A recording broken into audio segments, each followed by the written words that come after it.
It's funny how life can turn upside down in just a few short months. One day, you think you've got everything you ever wanted, a wife who makes you feel like the luckiest guy in the world, a home, a future.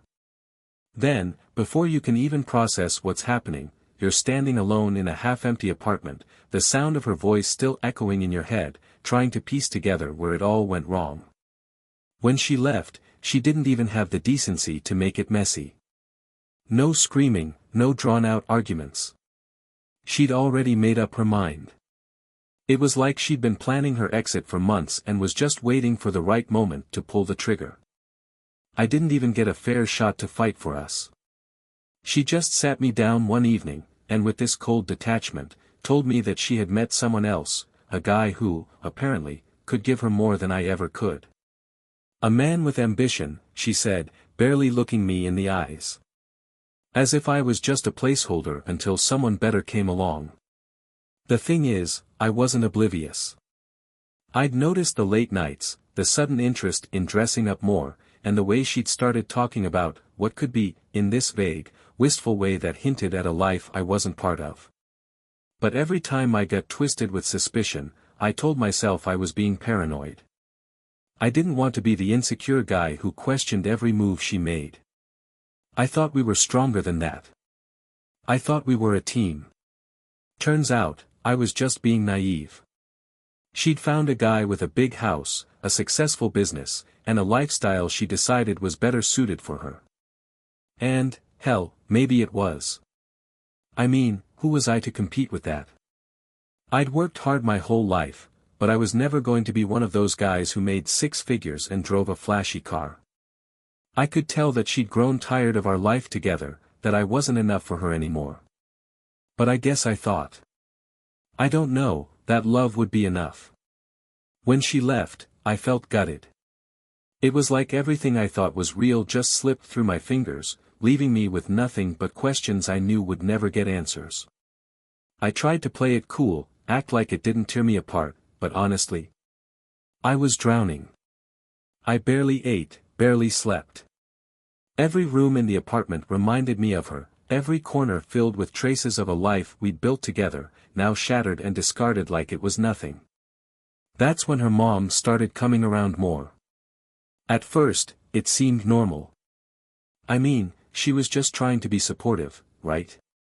She'd always been there for both of us, always played the role of the caring mother-in-law who looked out for us, even when things were rough.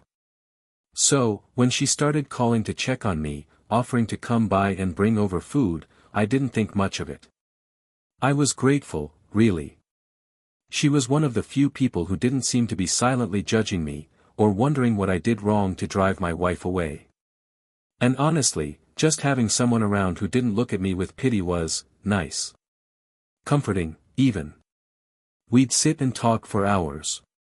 She'd tell me stories about her own relationships, the ups and downs she'd gone through, and I'd spill my guts about how lost I felt. It felt good to be heard, to have someone there who seemed to genuinely care about what I was going through. She'd tell me it wasn't my fault, that my wife had just changed, and that sometimes people grow apart. She said all the things I wanted to hear, that I needed to hear.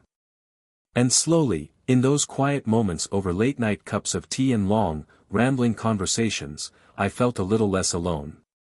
But there was also something else. I could feel it, this weird tension creeping in between us. Sometimes, I'd catch her looking at me in a way that wasn't exactly maternal, and I'd find myself holding her gaze a bit too long, wondering if she felt it too. It felt wrong, but also thrilling in a way I couldn't explain.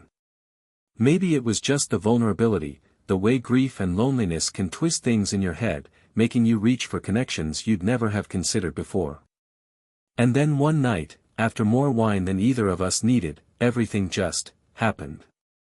I'd like to say it was some big, dramatic moment. That we both stopped, looked at each other, and had this impossible-to-resist pull. But the truth is, it happened slowly, like a series of tiny decisions that I kept telling myself didn't really matter, until they did. That night, she'd come over with a bottle of wine. We were both raw and vulnerable, me still trying to process the fact that my wife had moved on so fast, and her trying to wrap her head around her daughter's choices. It wasn't easy on her either. I could tell that she felt some of the same confusion and betrayal I did. I mean, what kind of mother wants to watch her daughter break up her marriage to chase after a guy just because he's got a bigger bank account? She told me that she tried talking to her, tried to make her see that maybe she was making a mistake, but my wife didn't want to hear it. She was too caught up in her new life, in the allure of something better. We talked about that a lot, how people can just change. How you think you know someone, think you understand what makes them tick, but then one day, they're a stranger. She told me about her own marriage, how she'd stayed loyal to her husband despite their issues, despite him working too much, being absent. I stayed, she said, her voice low and a little bitter, because I made a promise. Because I believed in the commitment we made. I don't know when my daughter stopped believing in hers. I could see the pain in her eyes, that hurt and disappointment that maybe only a mother could feel. And it made me feel less alone, knowing that she felt as let down as I did. We were both victims of my wife's choices, left in the rubble she didn't even bother to look back at as she moved on. I think that's what made it so easy to be with her that night, because she understood. After a few glasses, we both started loosening up. She told me about her frustrations with getting older, with feeling invisible now that her daughter was off living her life and her husband had all but checked out of theirs.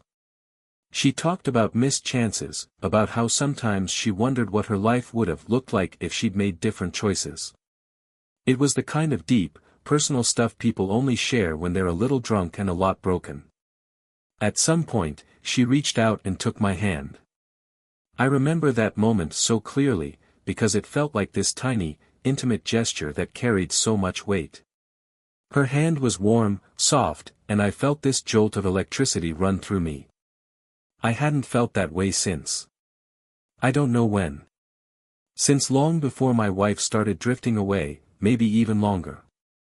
It was a reminder that I was still alive, still someone who could feel, even if most of those feelings were tangled up in pain and confusion. I wish I could say I pulled back, that I stopped things right there, but I didn't. I held her hand, let my thumb trace along her skin, watched her eyes flicker with something I didn't want to name.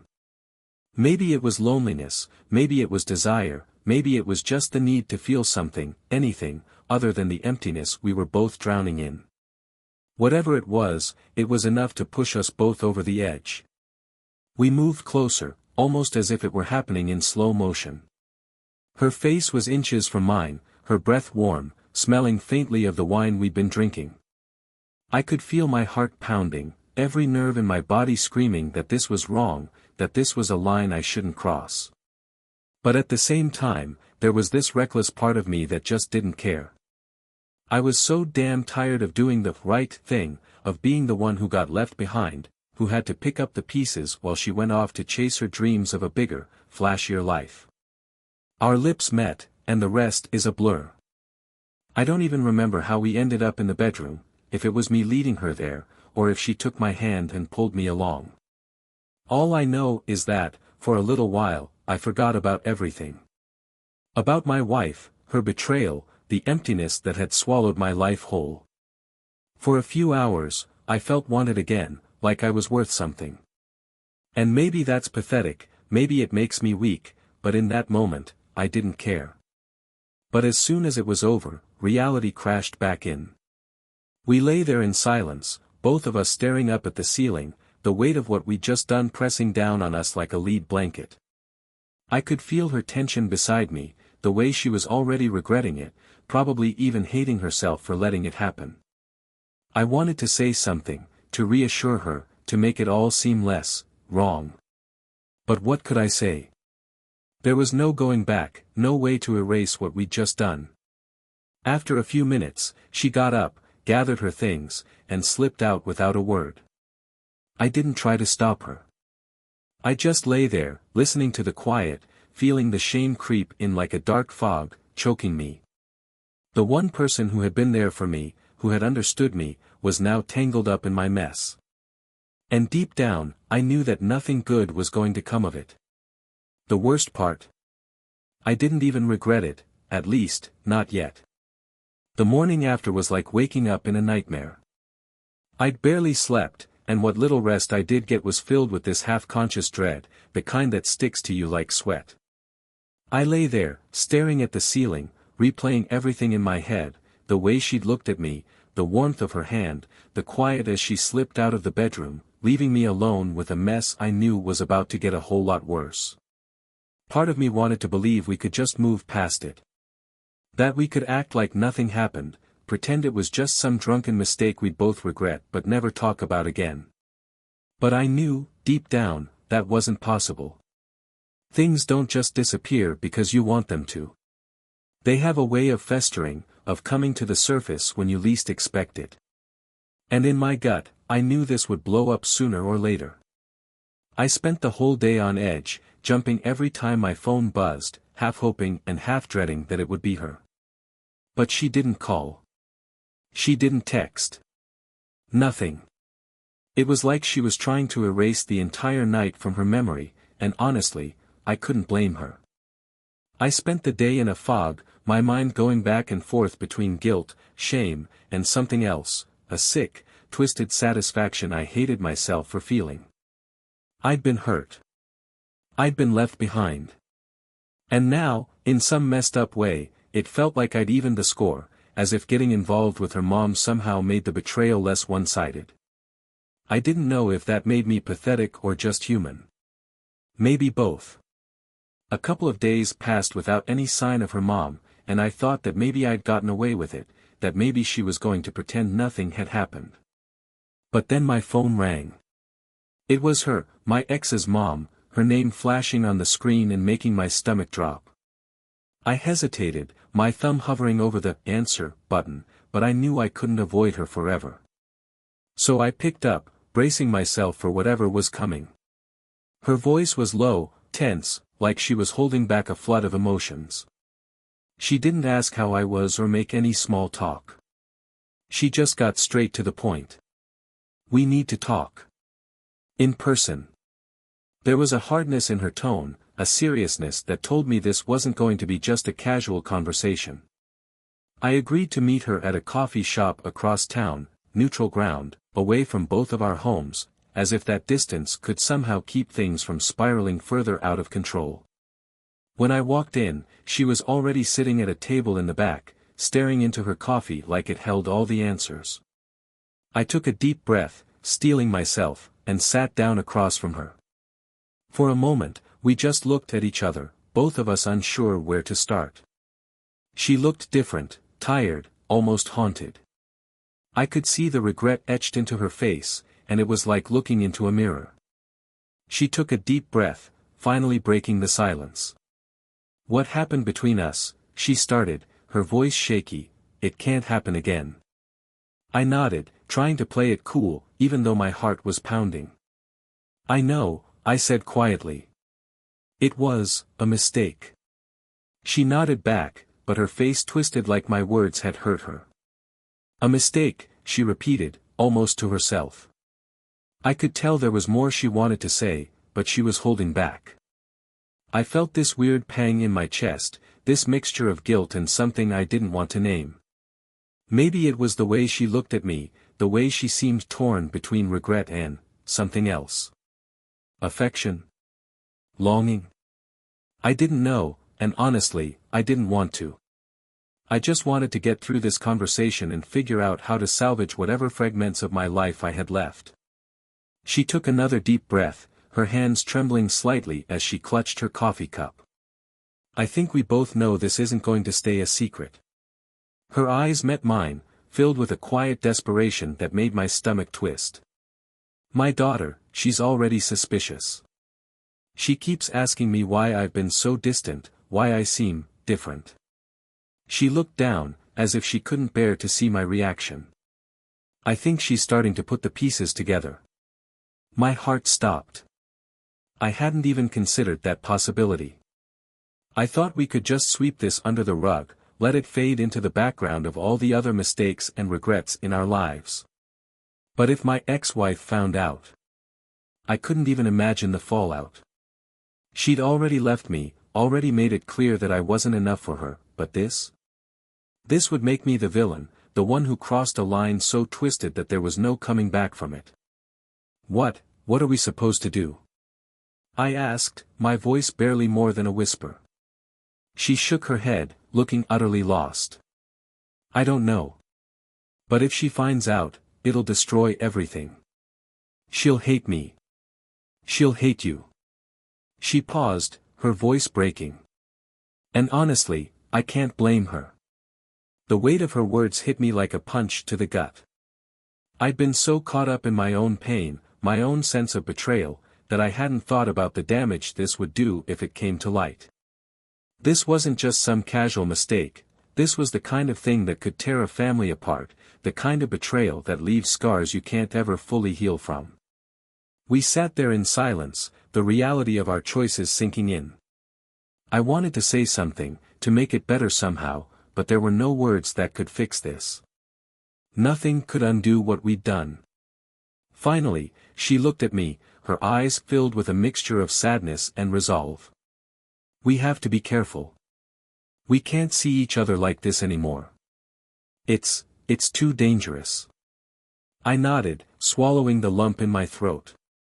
I understand. She gave me a sad smile, one that seemed to carry a lifetime of regret. I hope you do, she whispered, standing up and walking away, leaving me alone with the weight of what we'd done and the knowledge that, sooner or later, the truth would come out. And when it did, there'd be no escaping the consequences. I thought I could keep it under wraps. I thought that if I just laid low, if I avoided her mom and acted like everything was normal, the storm would pass, and somehow, this secret would die a quiet death. But secrets have a way of rotting from the inside, of pushing their way to the surface, no matter how hard you try to bury them. It was about a week after that meeting at the coffee shop when everything unraveled. My ex-wife called me out of the blue. I remember staring at her name on my phone, this surge of old emotions bubbling up, hurt, anger, longing, all tangled together. I hadn't heard from her since she'd left, and I'd gotten used to the silence, to not having to hear her voice or listen to her justifications. But something in me knew that if she was calling, it wasn't for a casual chat. I almost didn't answer. Almost. But curiosity, or maybe a twisted need to hear what she had to say, won out. Her voice was ice cold from the moment I picked up. We need to talk, she said, no greeting, no small talk, just those 4 words that made my stomach twist. There was something in her tone, something sharp and accusatory, that told me this wasn't about closure or moving on. This was about something else. I asked if she wanted to meet somewhere, but she shut that down immediately. No, we're talking now, she snapped. I don't have the patience to see you in person right now. I could hear the anger vibrating in her voice, the barely contained rage that was boiling just beneath the surface. I sat down, my heart pounding, already bracing myself for whatever she was about to say. How long, she demanded. How long were you sleeping with my mother? The words hit me like a sledgehammer.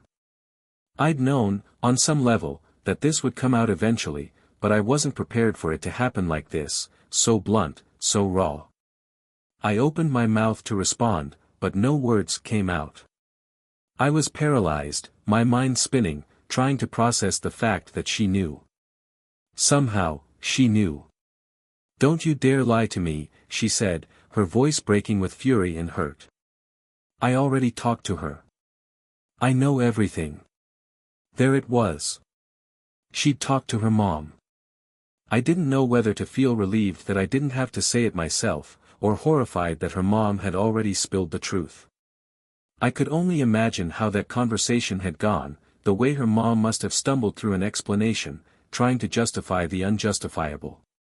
My throat felt tight, like I couldn't breathe, but I forced myself to speak. It was a mistake, I stammered, my voice barely more than a whisper. It just happened, and I. Don't give me that bullshit, she cut me off, her voice cracking with something between rage and heartbreak. Do you have any idea how disgusted I am right now? You didn't just betray me, you destroyed my family. How could you do this? With her of all people? Her words felt like knives, each one slicing deeper than the last. I wanted to explain, to make her understand that it wasn't about revenge, that it wasn't about trying to hurt her, but I didn't know what to say. How could I justify something that I could barely even justify to myself? All the hurt, the betrayal, the loneliness I'd felt, it suddenly felt small, insignificant in comparison to the damage we'd done. Do you know what this is going to do to her? She continued, her voice trembling. She's my mother. You were my husband. You were both supposed to love me, and instead, you did this. I could hear her start to cry, and that was somehow worse than the yelling. I'd always thought of her as so strong, so unbreakable, but now, listening to her break down, I realized just how badly I'd hurt her. For the first time since this whole mess started, I felt the full weight of what I'd done, not just the shame, but the actual harm I'd inflicted on people I'd once loved. I wanted to reach through the phone, to hold her, to tell her I was sorry, but I knew there was nothing I could do to make this better. There were no words that would fix this. It was never supposed to happen, I said, my voice cracking. I was broken, and she was there. I don't have an excuse. I don't even have a reason. It just happened. She laughed, a bitter, hollow sound. Oh, so it just happened. That makes it better, right? You just happened to sleep with my mother. Do you even hear yourself? There was a pause, and I could hear her trying to steady her breathing. You know what? She said finally, her voice cold and detached. I don't even care why you did it. I don't want to hear about how sad and lonely you were. You're both disgusting. Both of you. And I'm done with this. I'm done with you. She hung up before I could say anything else, leaving me sitting there, the silence pressing down on me like a weight I couldn't escape. I stared at the phone, feeling numb, empty, like everything inside me had been hollowed out. I wanted to scream, to punch something, to do anything that would make this feeling go away, but there was nothing I could do. I'd made my bed, and now I was lying in it. I don't know how long I sat there, lost in the aftermath of her words, but eventually, my phone buzzed again. It was a text from her mom. Short, blunt, and to the point. She knows. I can't talk to you anymore. Don't contact me. And that was it. In one conversation, I'd lost everything. My ex-wife, her mother, any sliver of hope that I could somehow rebuild my life after the divorce, it was all gone. I'd crossed a line that couldn't be uncrossed, and now, I was facing the consequences. I spent the rest of the day wandering around the apartment, haunted by the memories of the life we'd shared, the life I'd destroyed in a moment of weakness. I thought about calling her back, begging for forgiveness, but I knew it would be pointless. She didn't want to hear from me. She'd made that clear. And honestly, I couldn't blame her. In the days that followed, I tried to keep myself busy, to distract myself from the crushing guilt and regret that threatened to swallow me whole. But no matter what I did, the weight of my choices was always there, a constant reminder of the damage I'd done. I'd hurt her. I'd hurt her mother. And in the process, I'd hurt myself in ways I didn't even know were possible. There's a saying that goes, the truth will set you free. But sometimes, the truth is a prison, one you can never escape from. And now, I'm trapped in it, forced to live with the consequences of a choice I can never take back. The days turned into weeks, and I tried to carry on with life, but everything felt hollow. People talk about rock bottom like it's a moment you can pinpoint, a single event that shatters everything. But I think rock bottom is less of a moment and more of a descent, a slow erosion of who you are, until there's nothing left but the pieces you can't recognize. My ex-wife blocked me on everything. Phone, email, social media, she cut me out completely. I was erased from her life as thoroughly as she could manage, and honestly, I don't blame her. I thought about reaching out, writing a letter, something that would let me say how sorry I was, but what would it change? Sorry wouldn't fix it. Sorry wouldn't undo the betrayal. And even if she somehow accepted my apology, it would never rebuild the trust that I destroyed. Her mom went radio silent too. I can only imagine the fallout between them, the hurt and anger that must have poisoned whatever bond they had left.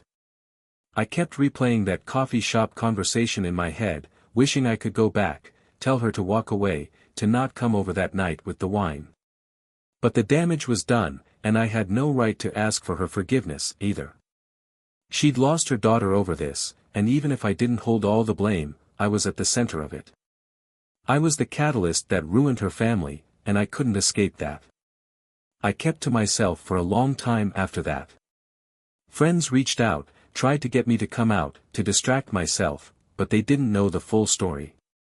I'd just say I was going through some things, and leave it at that.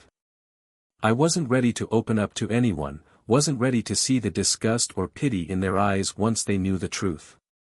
So, I shut myself off, kept my head down, and tried to disappear.